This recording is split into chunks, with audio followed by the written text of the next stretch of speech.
Chosen one, lock your attention on this message right now. That pull you felt when you saw this, that wasn't curiosity, that was a summons. Archangel Michael has been dispatched, and God is calling you right now.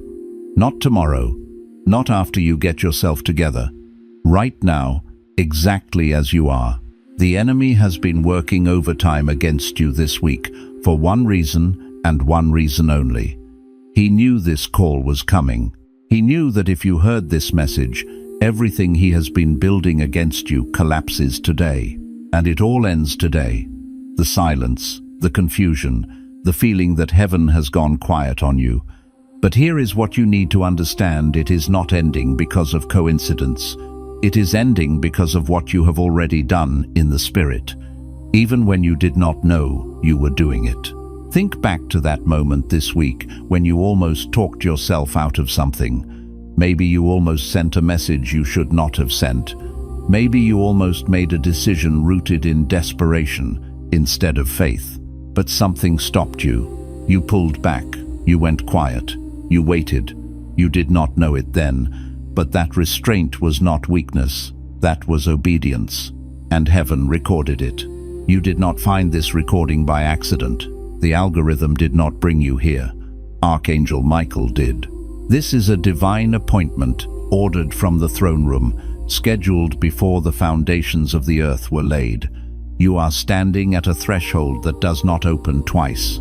Stay until the very last second of this message, because in the next few minutes, I am going to deliver the exact order that God has released over your life in this season.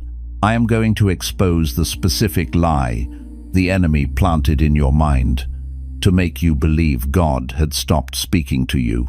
And at the end, I am going to give you the declaration that activates your response to this divine call and seals the enemy's assignment against your voice permanently shut. Do not click away. Your future self is on the other side of this message. If you leave now, you walk away from the open door right before you step through it.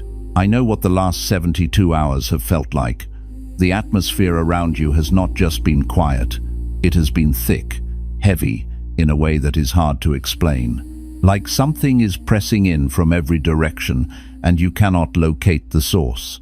Maybe you have been going through the motions this week, handling responsibilities, speaking to people, moving through your days, but feeling like there is a glass wall between you and everything else. Like you are present but disconnected. Like you have been waiting for something without knowing what you are waiting for. Or maybe it came on suddenly. Maybe you were in the middle of a completely ordinary moment, washing dishes, driving to work, lying in bed before sleep, and out of nowhere this wave of urgency came over you. This feeling that something is about to shift, that something is required of you, and you could not explain it to anyone around you. You feel like you are standing in a hallway between two doors. The old life is behind you and will not fully close. The new life is ahead of you and has not fully opened. And in that hallway, the enemy has been very loud. He has been whispering a very specific lie. Listen to your own thoughts this week and you will recognize it. He has been telling you that God has gone quiet because you have done something to disqualify yourself from this call. He is replaying a moment in your mind. Maybe that moment when you lost your patience. That moment when you chose your flesh over your faith. That moment when you doubted out loud. When you said words you cannot take back. When you questioned whether any of this was real. The accuser is holding that moment up and saying, "This is why he stopped speaking to you. This is why the call has not come. You missed it. You delayed it. You broke something that cannot be repaired. But I need you to hear what the scripture actually says about this moment." Romans 11:29 says, "The gifts and the calling of God are irrevocable." Listen to that verdict. Irrevocable. Not conditional on your perfect performance. Not cancelled by your worst week. Not delayed by your moment of doubt. The call on your life was placed there before you were born, and it does not expire because of what happened last Tuesday. The enemy cannot repeal what God has already sealed. You are not disqualified. You are being summoned. The heaviness you feel is not the silence of an absent God. It is the weight of His presence moving closer. It is the pressure that comes right before a door opens. What you have been interpreting as distance is actually proximity. What you thought was abandonment is actually assignment. That moment you thought ruined everything, the moment you pulled back, went quiet, waited instead of forcing, that was not failure. That was the exact posture God needed from you to release this order through Michael. You did not miss your calling. You positioned yourself to receive it. Hit the like button if you feel this message reached you at exactly the right moment. Drop a comment below and tell me, what is one thing this week where you felt God going silent, and now you are wondering if that silence was actually Him drawing you closer? Some messages don't just inform, they activate. If something stirred deep in your spirit just now, you may be ready to receive the Chosen One's blueprint. This sacred guide reveals the 8 divine patterns behind your calling, your suffering, and your destiny. It also comes with the full audiobook, so you can absorb it during prayer, rest, or quiet moments with God. And for those called to speak His truth, you'll also receive Activating Your Prophet Mantle, a powerful bonus ebook for those carrying a prophetic assignment. The link is in the first pinned comment, but only for a limited time. Now, let's go deeper into what's really happening. Most people who feel this pull this weight in their chest, this sense that something is shifting. They try to explain it away. They call it anxiety. They call it overthinking. They say they're tired or stressed or just having a rough season. And maybe some of that is true. But here's what they don't tell you. When heaven is trying to reach you, it doesn't always come through thunder and lightning. Sometimes it comes through restlessness, through the inability to settle, through a knowing so deep it lives beneath your words, somewhere in the marrow of who you are. That is not a crisis.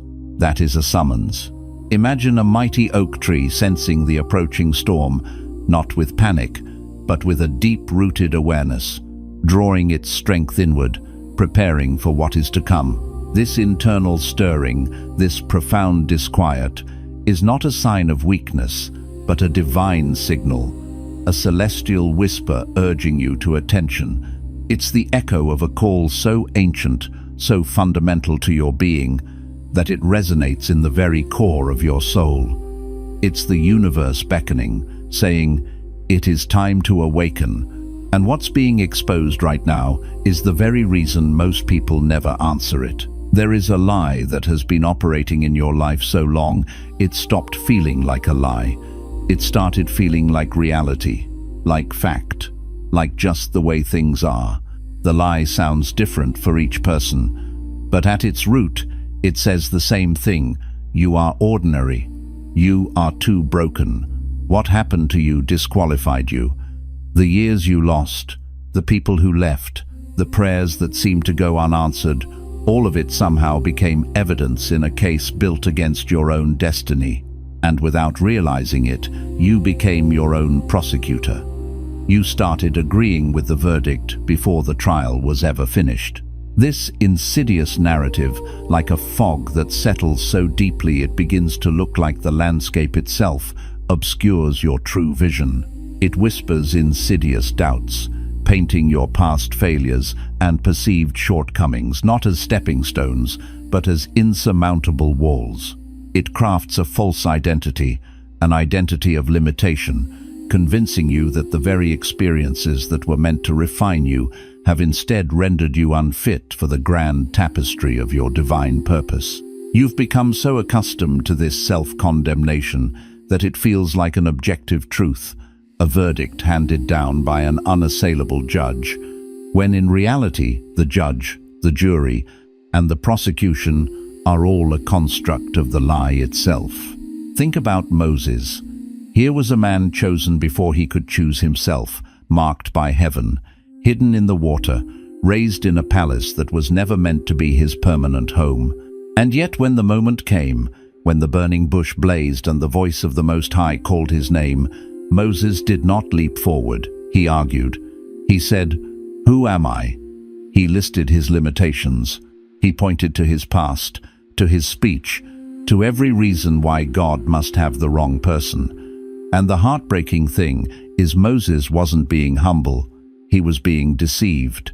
He had spent 40 years in the wilderness convincing himself that the fire that once burned in him had gone out permanently. But God was standing in front of a burning bush to tell him, fire that is meant to burn does not go out, it waits. Moses, a man destined to lead a nation out of bondage, stood before the very source of his calling and saw only his own perceived inadequacies. His stammering tongue, his exile, his moments of doubt. These became the chains he forged for himself, binding him to the wilderness of his own mind. He mistook his time of preparation for a season of permanent obsolescence. But the divine blaze of the burning bush was not a condemnation of his past, but a revelation of his future, a testament to the enduring flame within him that even 40 years of self-imposed obscurity could not extinguish. God was not presenting a new candidate. He was reminding Moses of the one he had already chosen, the one whose fire was merely waiting for the right wind to reignite. You have been waiting, but so has he. And here's where it goes deeper, because it's not just the lie you've believed, it's what the lie built around you while you weren't looking. Every time you pulled back from an opportunity because you didn't feel ready, the walls got higher. Every time you silenced yourself in a room where you were supposed to speak, the ceiling got lower. Every time you told yourself next year, next season, when things calmed down, you were not being patient, you were being contained. There is a difference between divine waiting and self-imposed exile, and most people living in the second one believe they're in the first. Divine waiting produces preparation. Self-imposed exile produces paralysis. And if you're honest with yourself right now, you know which one you've been living in. This containment is a subtle prison, constructed brick by brick from your own hesitations and justifications. Each unseized moment, each silenced truth, becomes another bar on the cage of your potential. The lie convinces you that this cage is for your protection, that the cramped space is a sanctuary. But divine waiting is an active process, a period of fertile growth beneath the soil, a sharpening of tools, a deepening of wisdom, while self-imposed exile is a barren wasteland where dreams wither and courage erodes. It's the difference between a gardener tending a seed, knowing the bloom will come in its time, and a prisoner pacing the confines of a cell, convinced the world outside has forgotten them. But stay with me, because what's coming next is the part that breaks the cycle, and most people aren't ready for it when it arrives.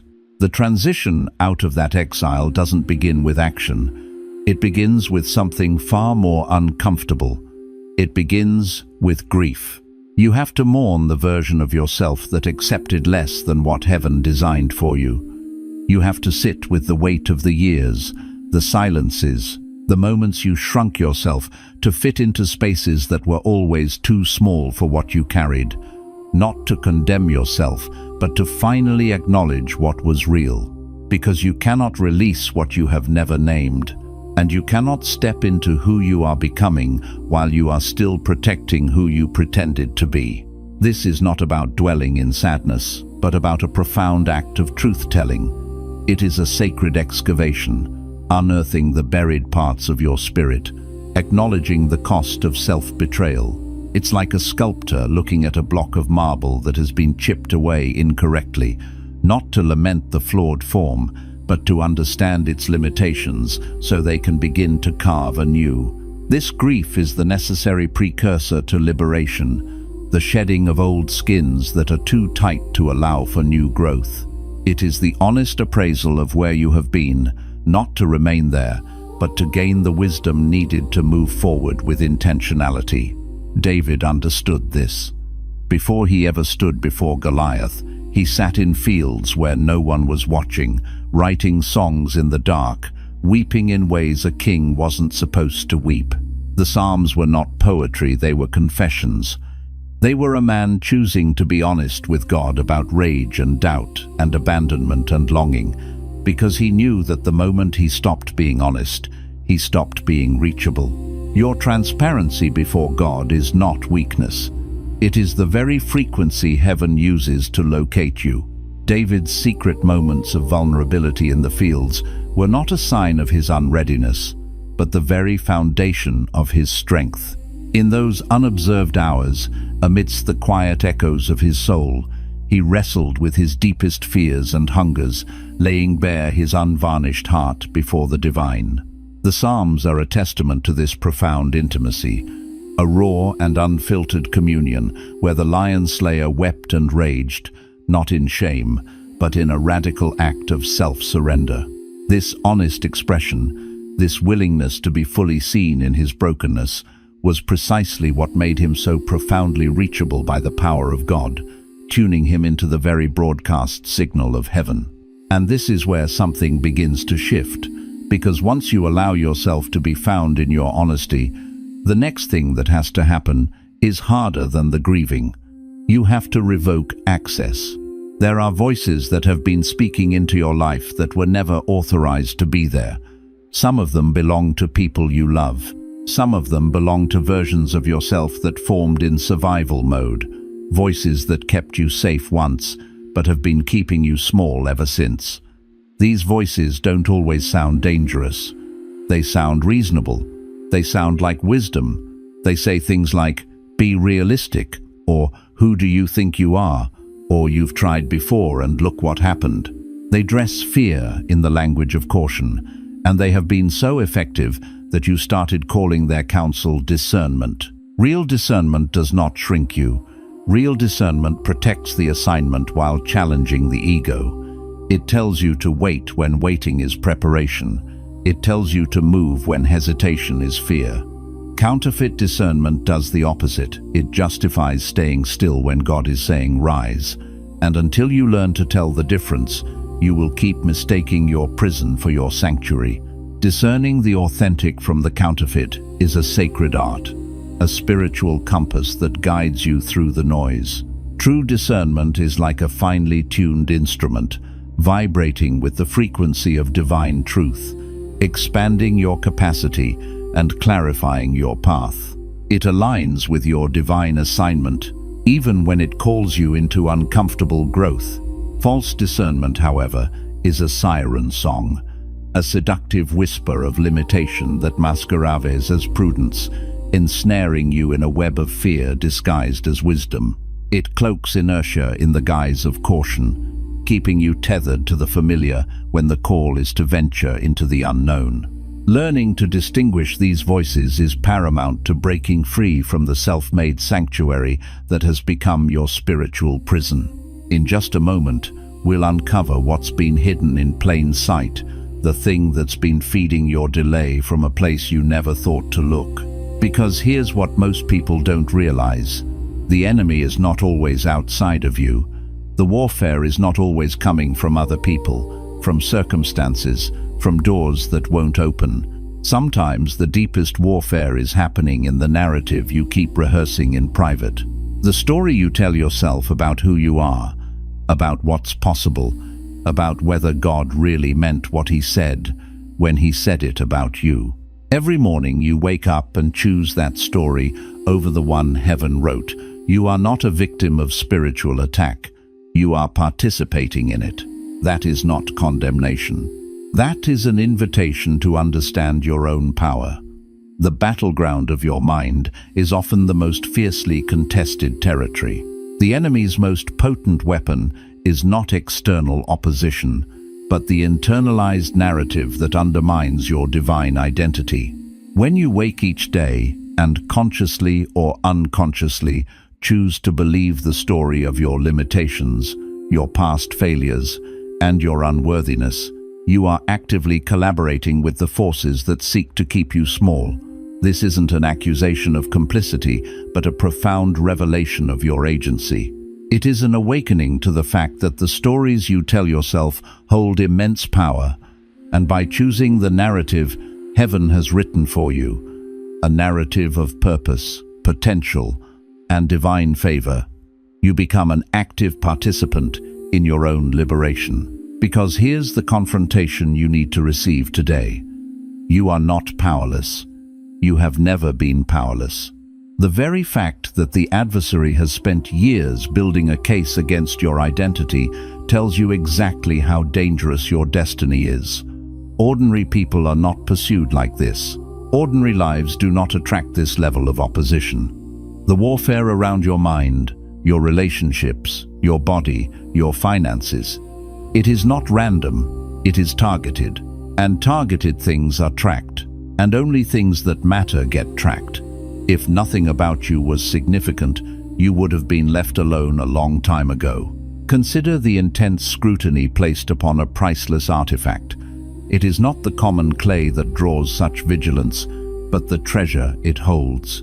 The relentless opposition, the internal battles, the external challenges you face. These are not random acts of misfortune. They are markers of your profound significance. The adversary's investment of energy in undermining your identity is a testament to the world-altering potential of your destiny. Your life, your purpose, is so inherently valuable, so inherently dangerous to the forces of darkness, that it warrants this level of focused resistance. You are not a pawn. You are a pivotal player whose presence shifts the very landscape of the spiritual realm. But here's the part you probably didn't expect. The thing that has truly been blocking you is not the enemy's power over your life. It is your discomfort with your own greatness. You have been taught, subtly, quietly, over years of disappointment and religion and well-meaning people, that wanting more is prideful, that expecting God to move on your behalf is presumptuous, that staying low is spiritual. And so you have been blocking your own elevation in the name of humility, when what heaven has been waiting for is your willingness to agree with what it already declared. Humility is not the denial of your calling. Humility is the full surrender to it, even when it terrifies you, even when it costs you comfort, even when it means standing in rooms that feel too large for where you've been. True humility is not self-effacement. It is the radical surrender of your will to God's purpose, even when that purpose feels impossibly grand. For years, you've been conditioned to believe that aspirations of greatness are rooted in pride, that faith requires a meek acceptance of mediocrity. This counterfeit humility has become a self-imposed barrier, a shield you wield against your own destiny. But the God who orchestrates galaxies does not demand that you shrink yourself. He calls you to embrace the magnificent truth of who you are, to step into the fullness of His design, even when it feels daunting. Humility, in its purest form, is the courageous alignment with your divine blueprint, acknowledging its vastness and trusting the one who inscribed it. You were not called to fit. You were called to transform the room you walk into. And this final layer, this is where everything breaks open. The delay you've been living in was not punishment. It was not rejection. It was construction. Every prayer that seemed unanswered was being absorbed. Every moment of waiting was a foundation being laid beneath a building you couldn't see yet. God does not waste preparation. He does not allow suffering without intention. And what He has been building in you during the silence is not a version of you that barely survived. It is a version of you that can carry what's coming without being destroyed by it. The weight of your destiny required a depth in your roots that comfort could never have produced. The wilderness produced it. The rejection produced it. The nights you cried and heard nothing, those produced it.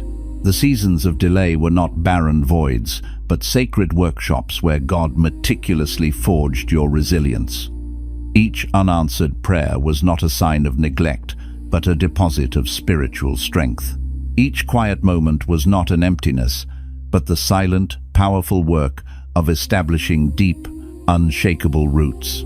The refiner's fire of hardship, the pruning of rejection, the deep solitude of unanswered pleas.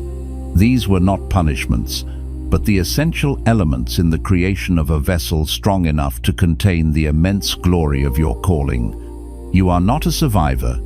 You are being meticulously crafted to carry and to radiate the divine purpose for which you were uniquely designed. You are not behind. You are ready. Place your hand on your heart and declare this with me now. I release every label that was placed on me by people who could not see what heaven sees. I revoke every agreement I made with limitation, with fear, with smallness. I grieve what was lost, and I release the weight of what I was never meant to carry. I am not disqualified by my past. I am prepared by it. I open my spirit to receive what God has already released in my name. I step forward, not because I have no more fear, but because my calling is greater than my fear. I am chosen. I am being activated. I am exactly where I need to be, and I will not retreat from what heaven is inviting me into. The wait is over. The season has shifted, and I walk forward now in faith, in clarity, and in the full authority of everything God placed inside me before I was born. If this message confirmed what your spirit has been carrying, share it with someone who needs to hear it. Leave a comment below and tell me what is the one thing you are ready to release. Your words have power. Use them. And I'll see you in the next message.